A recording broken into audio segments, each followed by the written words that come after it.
You're a high achiever and you've consistently used willpower, determination and grit to achieve any and every goal that you've set for yourself.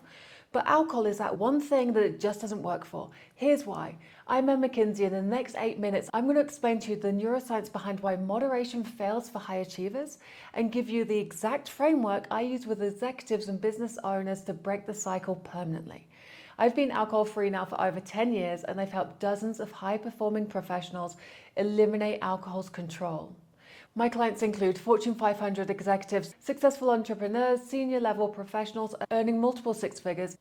And my program has a 93% success rate because we don't just address the behavior, we fix the wiring. Today, you're going to discover 3 different things. First, the 3 brain characteristics that make high performers terrible at moderation. Second, why every just one attempt actually strengthens the wrong neural pathways.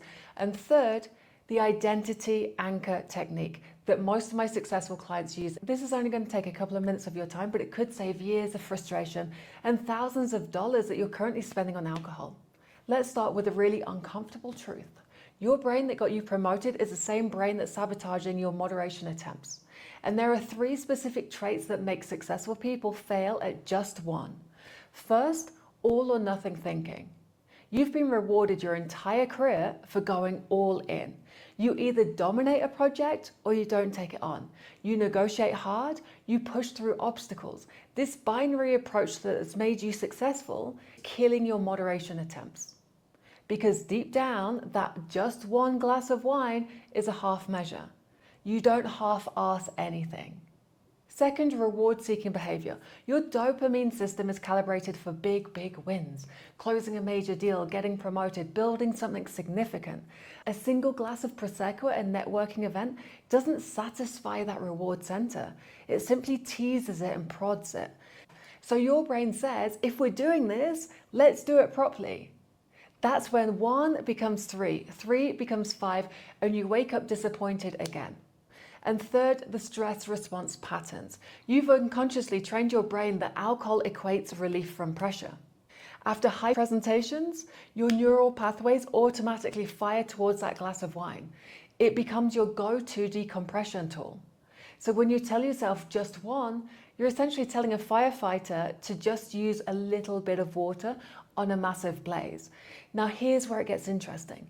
Every time you try moderation and fail, you're not just disappointing yourself, you're actually strengthening the wrong neural path. Think about it like this. When you decide 2 drinks maximum and then have 4, your brain learns that your conscious decisions can be overridden. You're training your prefrontal cortex to be weaker than your limbic system. You're literally wiring yourself for failure. And this is why willpower doesn't work long term. It's like trying to write an email while somebody's playing loud music. You might manage it for a while through sheer concentration, but eventually your focus will break. Except with alcohol, that music gets louder and louder and louder over time. Let me share a quick example. I had a client, let's call him Marcus, who's a senior partner in a major law firm. He'd set rules for himself and his drinking. Only wine with dinner, no drinking alone, not drinking on weekdays. But every rule became another negotiation with himself. Well, it's Thursday, which is practically the weekend. This client dinner counts as a social drinking. I'm not drinking alone. And each broken rule made the next one easier to break and to justify. So if moderation is setting you up for fail, what actually works? This is where we introduce something that I call the identity anchor technique. Instead of managing behavior, we're upgrading identity. Because here's the truth, behavior follows identity, not the other way around. You don't act your way into a new identity. You identify your ways into new actions. The identity anchor technique has 3 different steps. Step 1, identity declaration. You define who you are, not what you can't do. Instead of I'm trying not to drink too much, you say I'm somebody who doesn't drink. Can you see the difference? The first one creates that internal conflict and the second one creates clarity. This removes the negotiation entirely.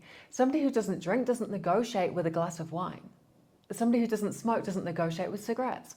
When alcohol becomes irrelevant to your identity, the conversation ends.